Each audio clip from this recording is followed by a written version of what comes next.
Welcome back to Catalysts for Change. Today, we're trying something new. Over the past few months, we've been collecting your questions from LinkedIn, live events, and conversations with our community. And in this bonus episode, I will be answering those directly. Think of this as a more casual, behind-the-scenes conversation where we tackle some of the questions that don't always make it into our regular episodes. If you enjoy this format, let us know. Comment, share your thoughts, and keep sending in your questions. We'd love to make these bonus episodes a regular way to stay connected with you. Let's dive in. Adam, I keep hearing people say that politicians are bought and paid for. Is that really true? How much influence does money actually have in politics? So to the point of buying politicians, I get this question a lot, and I think it's a natural thing for people to ask because they're frustrated by what they see and feel as lack of authenticity and lack of movement in and around important political conversations. And what I often say to folks is think about your own experiences and your own families. We have in Tennessee and in the South this great tradition of license plates that say a house divided. And you've got a Florida logo and a Tennessee logo on that license plate. If I am the Florida fan, I am not buying Tennessee gear. If I am the Tennessee fan, I am not buying Florida gear. It is unreasonable for me to expect my friend or my partner or my spouse to buy and support the team that I don't buy and support into. And I think the point that I would make often is the reason I am a Tennessee fan is because I believe in that school. I believe in the things that they stand for. I support that team. I've always been on their team. And if you think about politics in the same way, you have people that raise their hand to serve their communities that are no different than you and I, that have policies and principles that drive the decisions that they make. And it is natural for organizations and groups that organize around those issues to want to support people that already hold those policy positions and hold those values. So I don't think it's a matter of buying a politician or buying a vote. I think it's a matter of giving of your time, talent, and treasure to a person or to a cause that already shares and holds the values and policies and principles that you support and value. What's the most frustrating part of working in or around politics right now? It feels so divided. How do you stay hopeful? I think the most frustrating thing about political conversations these days is that we forget just a core belief and truth that we're never more angry than when we feel like we're not heard. And if you need proof of that, think about the last time you talked to the cable company. We get angry when we're not heard. And the way to be heard is not to be angrier and louder, it's to listen. When we take a step back and we listen and we think about ways to build on-ramps to conversations and off-ramps from conflicts, we are inviting ourselves into a conversation and to a system that allows us to solve problems collaboratively and with real actual impact. You describe your work as strategy and advocacy. Can you give us a peek behind the curtain? What does that look like from day to day? When my in-laws and their friends ask what I do, it is easy to say that I work in politics and strategy because they understand those words at a macro level. But I think the better answer is I work in people and problems. And that is the core of everything we do. I had someone tell me once that people are infinitely variable. And we always know that there are going to be challenges that we face, and we are going to approach those challenges in a variety of different ways. When you take the real world issues that we battle and we struggle with on a regular basis and put it in the context of power and ideology and principle, then you get politics. And when we are already in that elevated state, it makes it harder to have these conversations in ways that feel productive, because it's easy for us to think about how do we tackle these issues by tearing the other down or tearing the other idea down. I've always found it is easier to think about how to solve the problem at its core and then to build coalitions and partnership to get there. I have said before, and I can't claim credit for this, but you solve problems when you align people, money, and message. And that's all politics is. And it's all that the dynamics are that we face every day in our families or in our communities, that we've just got to be able to align people around incentives. We have to be able to communicate it effectively. And we have to make sure that it addresses the curiosity, the concern, or the hope that each of us is trying to accomplish or solve for on any given day. You work with a lot of nonprofits. What are the biggest challenges they're dealing with right now? And how do you help them get unstuck? Most of the nonprofit organizations that I support are facing versions of the same challenge. And that is typically that they see a future that is harder to predict and plan for. And it creates paralysis around what the next step is. And they need help getting outside of their own experiences and outside of their own thinking. The answers lie within their own organizations and they lie within their own experiences, but they often need help kind of taking a step back and thinking about these things in ways that are maybe a little bit different. I also see that many of the organizations that we support are trying to answer one question, which isn't exactly the question that helps them get to the level that they need to get to. For example, we may be trying to figure out where do we want to go for dinner, but the better question is, how are we going to fuel our bodies? Because if we understand that we need to fuel our bodies for the run or the hike or the climb that we're going to have later that day, we might make different choices at that mealtime. But if we are making a choice that is only about we need dinner, then you've got a number of different options that you could pick. Many of those, though, are going to be inefficient and incompatible with the outcome that you want to get to, which is running that race, climbing that mountain, or whatever the outcome is that you want to reach. Why the name 112 Strategies? What is the story behind it? Yeah, 112 Strategies. I get asked all the time, why 112 Strategies? What most people don't know about me is I love baseball. I love college football, but I love the pageantry and the history and the superstitions around baseball. And when it was brought to my attention that the difference between a Hall of Fame baseball player and the name of a person who you will never remember is one hit every 12th at bat, either a 250 average or a 333 average, I thought, oh, that's really interesting. And when you add that up over time, you may not see the difference in that one hit over a series. Cardinals play the Cubs 4 games over a period of a weekend. Person may bat 12 times. Maybe they get 4 hits in that series and their counterpart gets 3. You may not see that difference. But over the course of a season, they've got dozens more, which means they've got more runs. They've got more opportunities to get on base. They've got more RBIs. And over the course of a career, that's a person that's got hundreds more runs, thousands more hits potentially.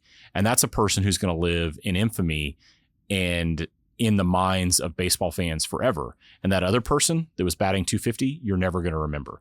So for us at 112, we believe that excellence really happens in those small, almost indiscernible differences that you may not see from week to week, month to month.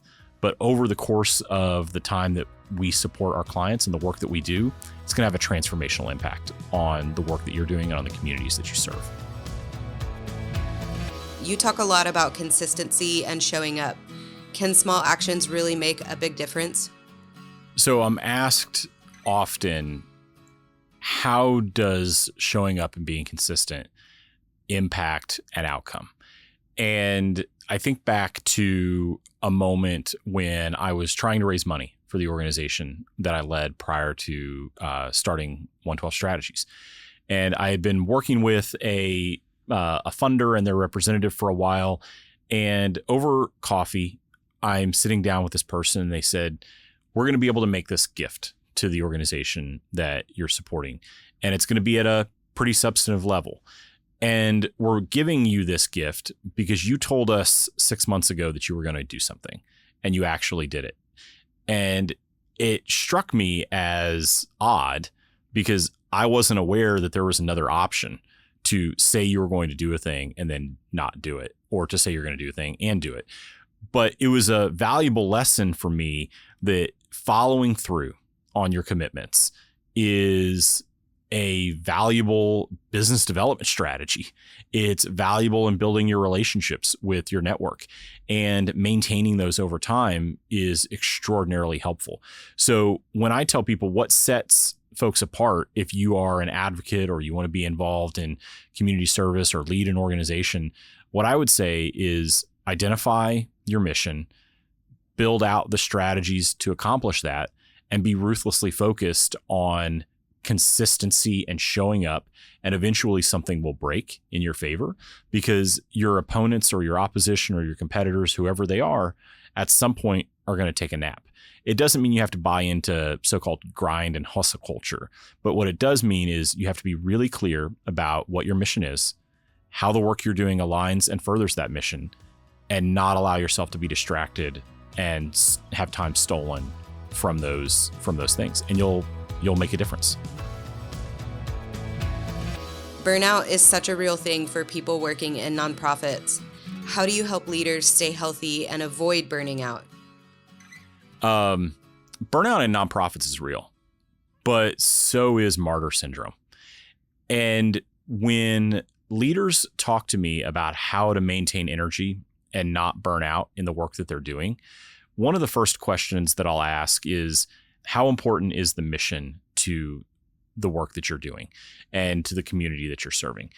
If it is core to your identity, if it is critical to advancing a good, then you putting yourself, or the leader putting themselves, into a place where they are more important than the mission is by default subordinating the mission to the person. There is no reward for being a martyr. In fact, I think those leaders fall very short of the Jim Collins level 5 definition. Burnout is real. Exhaustion is real. Stress is real. It is critically important for any nonprofit leader to understand how they need to show up in their best as often as humanly possible. It's not going to be every single day, but it also means delegating when appropriate, recognizing that you can't be the best in your organization for everything, and then understanding that what your responsibility is to be able to identify a mission, compel people to buy into that mission, and be able to make decisions to help advance the organization to be really effective.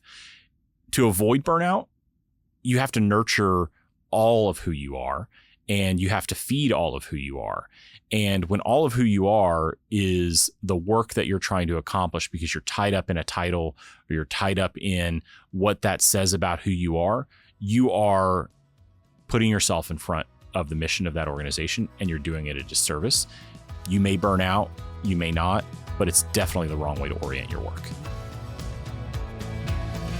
If you could go back and give your younger self one piece of advice about leadership or life, what would it be? One of my favorite movies is Superbad, and I will watch that movie every time it comes on, either Superbad or A Few Good Men, and I've got metaphors for both of them. But one of my favorite movies is Superbad, and one of my favorite scenes in that movie is when the ball is kicked out of the field and a child is reminded, at this point a teenager is reminded of an accident that he had when he was in elementary school. The main character of that movie yells, "People don't forget." That sticks with me because it is easy to think about your job now as being your job now, and your career now as being your career now. But what you are building is an infinite, unending, and completely recallable set of experiences and feelings that people will call back to and go back to over the course of your life. And they will use those experiences, because people don't forget, to define how they work with you, how they engage with you, if they want to hire you, and the type of person that you are, and whether or not they're a fit or you are a fit for the work that they're doing. So what I would say is perfection is a myth. It's a fallacy to think that you'll be there. You will make mistakes. That's okay. I've made my fair share. But understanding that you will be more defined by the way that you come back from those mistakes and the ways in which you handle and treat others.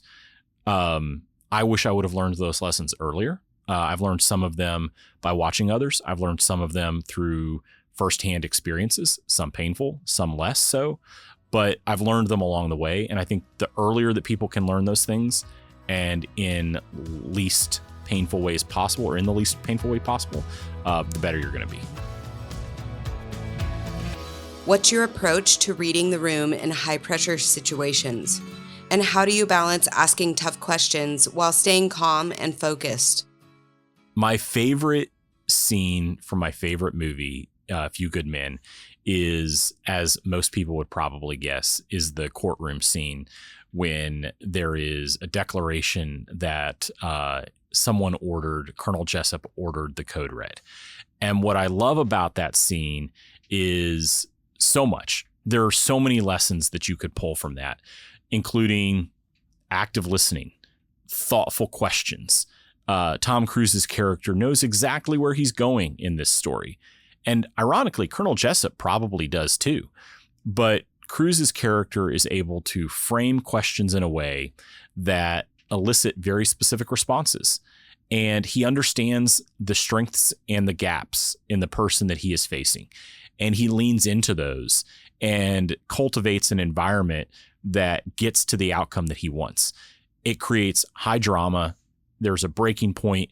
And I think it's a metaphor for lots of ways that you could approach your business and you can approach your work or your advocacy. Is understand the strengths and the gaps and create an environment that allows you to play on the field and in the space that is best suited for you. I think the other reason why I love that so much is, as a person who works in politics and political strategy, it is really hard to communicate to others what it's like to be in that arena. We hear all of the time, it's not the man who's not in the arena, but the man who is in the arena, right? That matters. But it's really hard to communicate what it's like to be in the arena, what it's like to be on the wall. And the decisions that are made and the ways in which people show up and engage can look strange and be hard to understand outside of the arena and off of that wall. And by no means do I think Colonel Jessup should have ordered the code red, but it's an interesting frame in that he feels justified in his bad behavior because he also doesn't feel like people understand the weight and the burden of the work that he takes on every day. And it's a reminder that we have to find ways to connect with the Colonel Jessups of the world to understand what those burdens and those pressures are so that we can build on ramps to support or off ramps to release and relieve some of that stress and pressure. AI feels like it's taking over everything lately. How can real leaders cut through all that noise and stay authentic? I think one of the things that surprises me the most about AI is there are studies and reports that have talked about how quickly and how widely it's been adopted. Outpaces any other technology or software or program or thing ever. And it's incredible how many people use it and are using it differently, some effectively, some not effectively. I think the thing that is interesting to keep in mind about AI, which is the thing to keep in mind about lots of things, is that it will change. How we think about and reflect on this moment in time will most certainly change. And it's also likely that regulation hasn't kept up with its power. The best thing that comes to my mind when I think about AI is when MySpace and Facebook became things. And many of us that are in our 40s or late 30s would likely go back and tell our 19 and 21-year-old selves, not to do that thing on Facebook because the internet is forever. And what I wonder is, what impact does the absolute just flood of information that is going into these platforms, into these AI platforms, do to the way that we think about engaging with services and commerce in the future? Have we given away our ability to make decisions without being completely manipulated by our own thoughts? I will regularly tell our clients and anyone that I'm talking to about advocacy and nonprofit work and fundraising that authenticity is key. And I think the same is going to be true with AI, whether it is a bubble or a continuously rising rocket ship. I think there will consistently and constantly be this natural crave for authenticity in relationships. And what we will see is inevitably a market that creates an opportunity for those authentic relationships to exist. And there's one thing that you can say about entrepreneurs and creative folks is they will identify those opportunities and they will lean into them, and somebody will create an opportunity or a product or an experience that we can't even conceive of right now because we will be missing something in the course of also gaining something. What has been your biggest challenge as a business owner and strategist, especially competing with those big national firms? Yeah, I think, I've joked before that if you think an expert is expensive, try an amateur. And people laugh appropriately and then can understand that that's true. And you don't have to think beyond like plumbing repairs to see that show up in real world. I think what sets my firm apart from many is really two things. We are both boutique in that we are small and we are specialized, but we're also boutique in the way in which we show up. We have the ability to be experienced and credentialed and have real world experiences that can inform and influence our decision making in our work to help our clients be successful, navigating and identifying strategies and solutions to problems. But we also have real world experience in partnering with leaders in implementing the solutions and the strategies that have been identified. And often what I find, both in my experience as the CEO of a nonprofit and in this role, is that most firms do one or the other. They will either identify the solution for you or they will help you through the problem. And when you don't have a person that is with you from the start to the finish, you lose a lot. We are invested in our clients' success and we are invested in their long-term success. So we help identify and work through challenges with them in ways that are collaborative and genuine.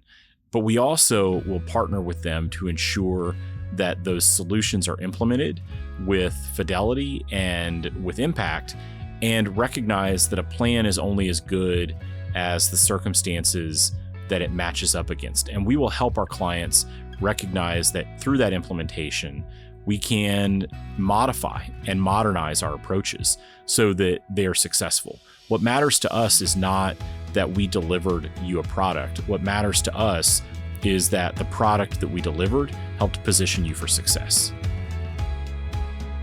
Thanks for tuning in to this special Q&A edition of Catalysts for Change. We'll be doing more of these, so if you find them helpful, please don't be shy and continue to send in your questions. Drop them in the comments on LinkedIn or send them directly to us through our website, catalystsforchangepod.com, and we'll keep building future episodes around the things you care about most. We'll link everything for you in the show notes. And of course, if you haven't already, please make sure you subscribe wherever you listen to your podcasts so that you never miss a new conversation. We'll be back next week with another inspiring guest. Until then, thanks for being part of the Catalysts for Change community.